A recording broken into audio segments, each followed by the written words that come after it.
જય શ્રી કૃષ્ણ. હવે આપણે રિબિનનું પવિત્રું બનાવવાનું જોઈશું. રિબિનનું પવિત્રું બનાવવા માટે આપણે દોરો જોઈશે, લાંબો સોય જોઈશે, મેઝર ટેપ અથવા તો ફૂટપટ્ટી જોઈશે, કાતર, રિબિન જોઈશે.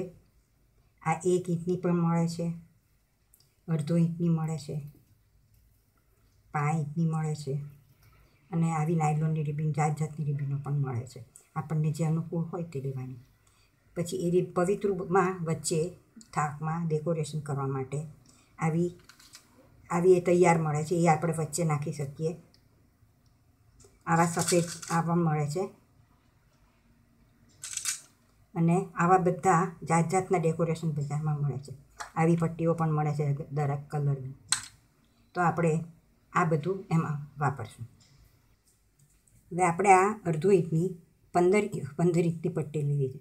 આપણે 1 ઇંચનું પવિત્રું તૈયાર જોઈતું હોય તો 15 ઇંચની પટ્ટી લેવાની. આ પટ્ટી શરૂ કરતાં પહેલાં એને થોડીક વાળી દઈએ એટલે અંદરથી દોરા ન નીકળે.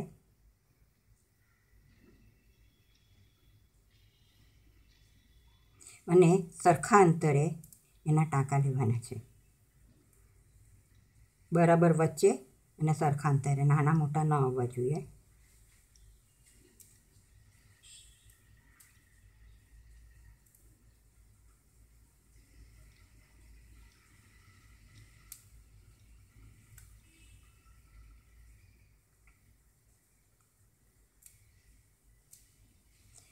આવી રીતે રિબિનને કરવાની છે અને પછી એને આપણે રિબિનને આખી આમ નથી ફેરવવાની, પણ એને એક પાટલી આવી રીતે ગોઠવવાની છે.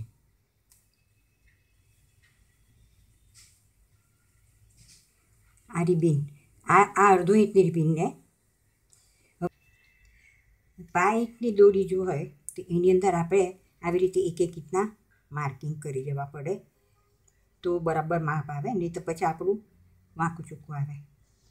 એટલે આપણે પહેલાં માર્કિંગ કરી લીધા છે અને વાળીને જ કરવાનું છે એ પણ.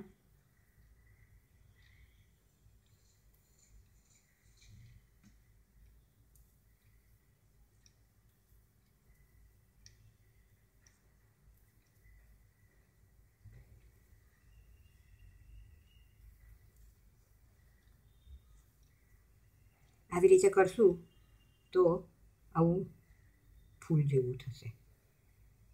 આ આપણે પવિત્રાની વચ્ચે પણ મૂકી શકીએ અથવા જુદા જુદા કલરની રિબિન લઈને એના ફૂલ બનાવી, એક આ ફૂલ બનાવીને આવી 20 ઇંચની પટ્ટીઓ કાપવાની, 20 થી 25 ઇંચની, અને આવી રીતે એક ઇંચના માપ કરીને એ આપણે લઈ શકીએ. હવે આપણે આખું પવિત્રું બનાવીએ તો આપણે પહેલાં જેમ જોવું તેમ આખું આપણે આ પૂરવી દીધી છે.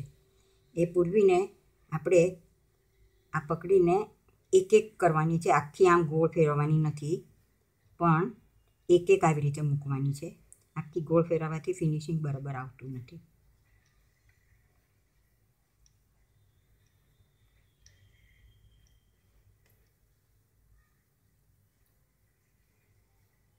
આ આપણી લાઈન થઈ ગઈ. આપણે એમાં વચ્ચે ડેકોરેશન માટે પટ્ટી નાખીશું.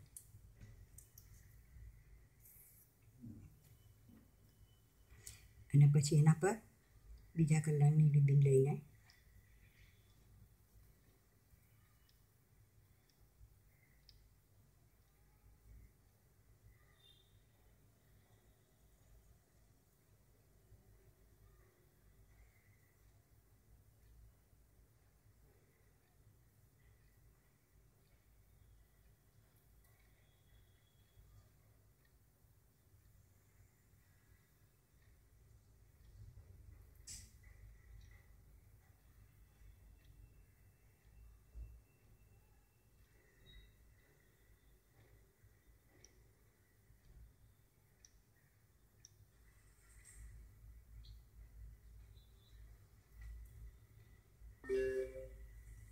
છેલ્લા આવી રીતે પટ્ટી વાળીને એને બંધ કરી દેવાની.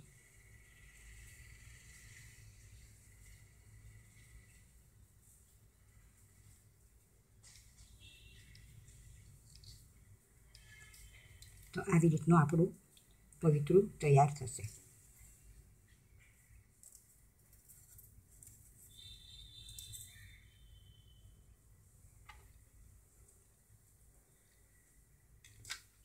અને આપણે આમાં દોરામાં પૂરવી દઈશું.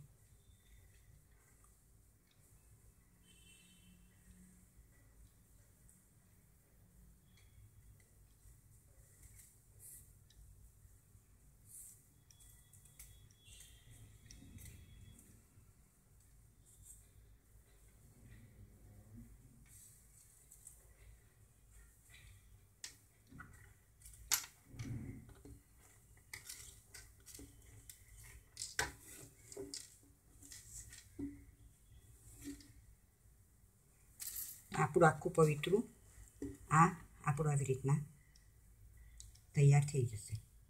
હવે આ પવિત્રાને આપણે એના પર પાછું એને ફિનિશ કરવા માટે એના પર દોરી બાંધવી પડશે. તો આ દોરી કેવી રીતે નાખવાની?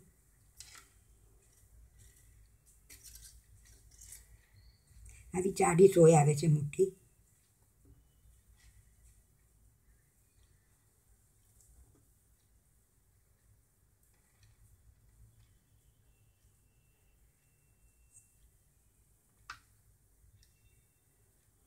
એમાં પહેરીને આવી રીતે વળ કરેલી હોય અથવા તો બીજી પણ કોઈ દોરી હોય તો દોરીની અંદરથી પાસ કરીને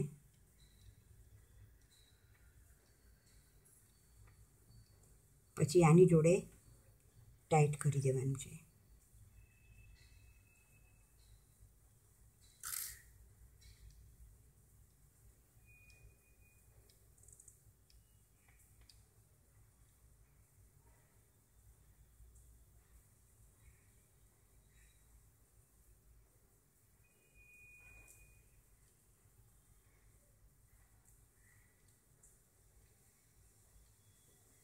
આવી રીતે ટાઈટ કરીને પછી આ દોરો આપણે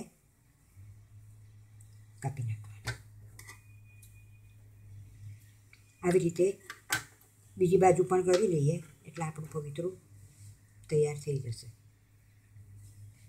તો આપણે આ પવિત્રું આ રિબિન બનાવી એવી રીતે આમાંથી તુલસીનું થાય, મધુમાલતીનું થાય, બોરસલીનું થાય, આવી રીતના બધા પવિત્ર થાય. હવે તુલસીના પવિત્રામાં આપણે ડાર્ક ગ્રીન કલરની રિબિન લેવાની. હવે એમાં ડાર્ક ગ્રીન કલરની રિબિનમાં આવી રીતે પવિત્ર આપણે જેમ પોરવીએ છીએ એમ પોરવીને વચ્ચે ડેકોરેશનમાં આવી રિંગ નાખી શકો, ગુલાબ નાખી શકો ને આવી રીતનું પવિત્ર બનાવો. હવે આ ગુલાબ બનાવતા આપણે પછી બીજા એપિસોડમાં શીખીશું. એટલે આવી રીતના ડેકોરેશનમાં તમે ગુલાબ મૂકીને તુલસીનું પવિત્રું બનાવી શકો છો. તે ઉપરાંત આપણે મધુમાલતી છે ને જરાક આછા લીલા રંગની હોય છે, પોપટી કલરની. એટલે મધુમાલતીના ભાવમાં એમાં પણ આપણે નાના નાના ગુલાબ મૂક્યા છે. આવી રીતે બાંધી દીધું છે અને વચ્ચે આવું ડેકોરેશન મૂક્યું છે. એવું આપણે મધુમાલતીમાં પણ આપણે મૂકી શકીએ. હવે બોરસલીનું પવિત્રું. બોરસલીનું ફૂલ આવું કાપાવાળું હોય. તો બોરસલીના ફૂલમાં શું કરવાનું? આપણે ક્રીમ કલરની રિબિન લેવાની, એમાં વચ્ચે થોડાક આવી રીતે કાપા પાડીને આપણે પોરવીએ તો થોડોક શો આવે છે એનો. અથવા તો આપણે ઝીગઝેગ કાતરથી ક્રીમ કલરનું કપડું લઈને આવી રીતે કાપી નાખીએ તો અહીંથી આવી રીતે આવી ઝીગઝેગ કાતર લેવાની અને આવી રીતે કાપીએ તો એમાં પણ આવી રીતે તમારે બોરસલીનો થોડોક ભાવ આવી શકે છે. હવે આ બોરસલીના ક્રીમ કલરના ફૂલમાં એની વચ્ચે મેં કેવડો મૂક્યો છે. આ કેવડાના ભાવનું ફૂલ મૂક્યું છે અને આવી રીતે મોતીની રિંગ મૂકી છે અને વચ્ચે ગુલાબ મૂક્યા છે. આ તુલસીના ભાવની આ રિબિન નાની 6 ઇંચની કાપીને રિબિન મૂકી છે. હવે આ કેવડો બનાવવાનો આપણે જોઈએ. આ કેવડાનું ફૂલ આવી રીતે વચ્ચે મૂકી શકાય અથવા તો એકલું બોરસલીનું પણ બનાવી શકાય. કેવડાના પવિત્રા માટે આપણે કેવડાના રંગની આવી રીતના રિબિન લેવાની 5 ઇંચની અને આવી રીતે 2.5 થી 3 ઇંચની કાપવાની. 3 પટ્ટી કાપીને આવી રીતે વચ્ચેથી એને પૂરવી દેવાની. આ પૂરવીને પછી ગુલાબના ભાવની લાલ રિબિન આપણે જેમ પેલી રિબીન પોરવીએ છીએ એમ.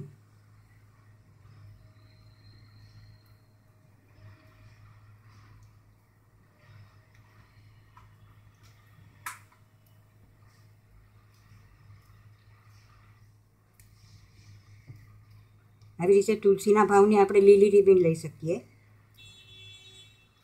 અથવા તો બીજું પણ કાંઈ મૂકી શકીએ. એની અંદર આપણે કમળ બનાવીને મૂકી શકીએ, કે કોઈ ડેકોરેશનનો સામાન હોય તો એ પણ મૂકી શકીએ. તો એ કેવડાની અંદરથી વચ્ચેથી સરસ લાગે છે.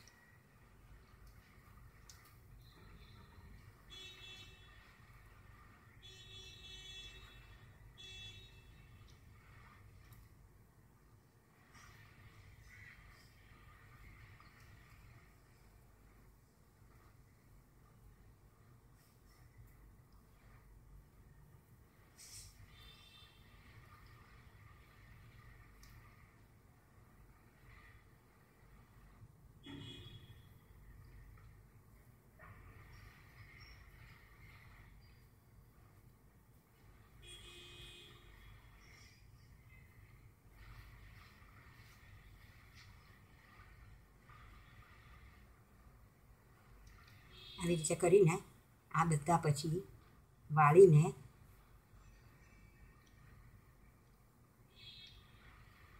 એને અંદર નાખી દેવાની.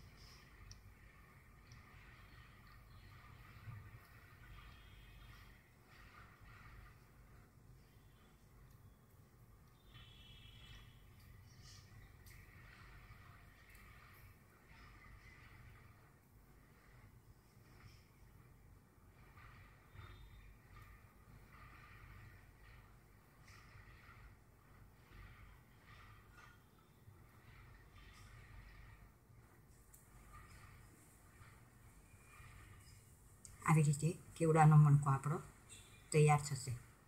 એટલે આપણે આ બોરસેલીનીમાં જે મિક્સ કર્યું એવી રીતે તમે મિક્સ પણ કરી શકો, અથવા તો આખી કેવડાની માળા કરીને વચ્ચે એક મોતી કે કાંઈ મૂકીને આખી કેવડાની માળા પણ બનાવી શકો.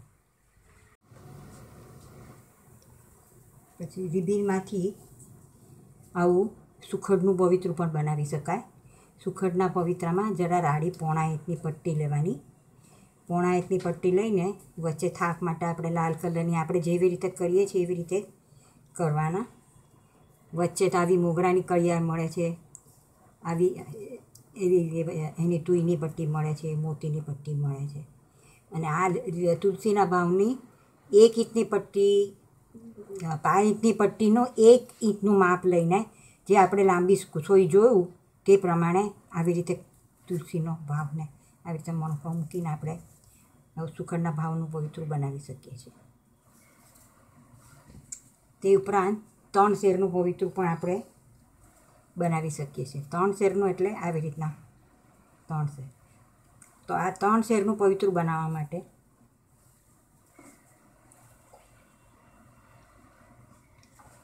આપણે 3 દોરા લેવા પડે.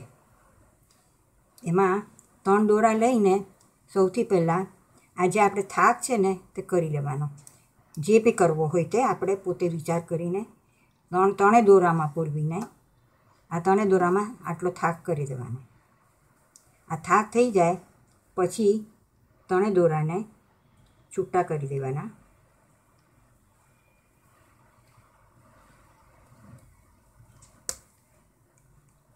અને 3 દોરામાં એક દોરો લઈને એમાં આવી રીતે રિબીનો, આટલી રિબીન કરવા માટે લગભગ 15 ઇંચની રિબીન ચાલે. તો આવી રીતે 3 રિબીન આપણે જેવી રીતે બનાવીએ છીએ તેવી રીતે બનાવીને 3 દોરામાં પૂરવી, પછી પાછી 3 દોરા ભેગા કરવાના ને આવી રીતનો થાક કરવાનો, પછી પાછા 3 દોરા જુદા કરવાના. એવી રીતના આપણે આવું 3 પવિત્રો આખું બનાવી શકીએ છીએ.